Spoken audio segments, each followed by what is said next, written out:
It's Friday, and again, I just got home from work. I'm still a little bit sick, but feeling a lot better.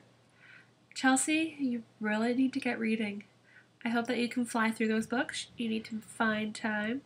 And again, I really don't know what kind of punishment. I kind of like the idea of making you just film your blog in a public place.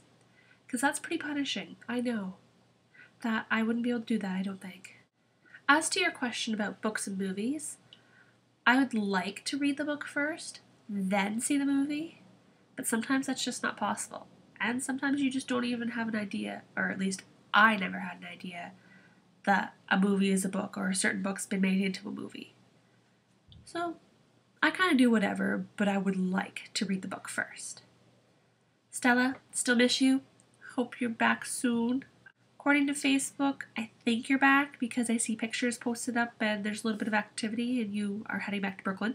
So maybe next week we'll see you, hopefully.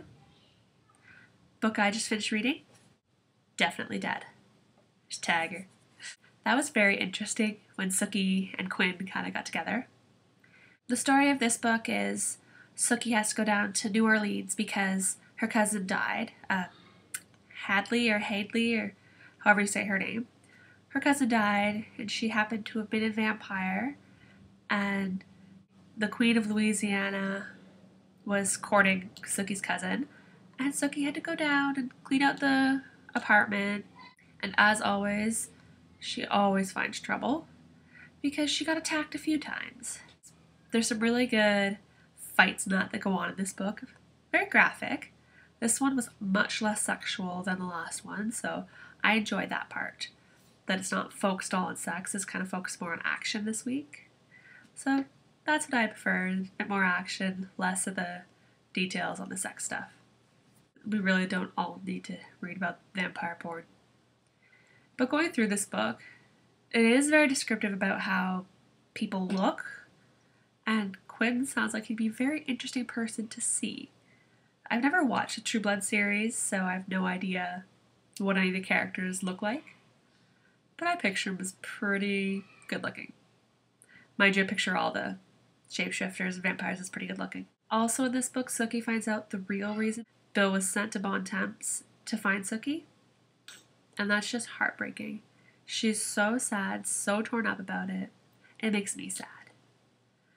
And she also finds out something very interesting from the Queen's bodyguard, Andre, about why all the vampires really like her.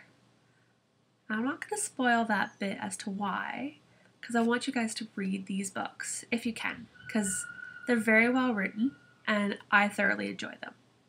It's very interesting in this book because the Queen was in love with Sookie's cousin, but she also is married to the King of Arkansas for some vampire politic thing. And the King of Arkansas has a plot to want to kill the Queen, so there's a lot of interesting stories going on there. So yeah, this was a very action-packed book. I really enjoyed it. I left off where Sookie is going back to Bon Temps. She has all the stuff she wants from her cousin's apartment. She has actually made a new friend who is a very powerful witch. Her name's Amelia, and she owns the house that Hadley lived in because Hadley lived in the apartment upstairs. And her and Amelia are going back to Bon Temps together to hang out for a bit. Totally another storyline off of that.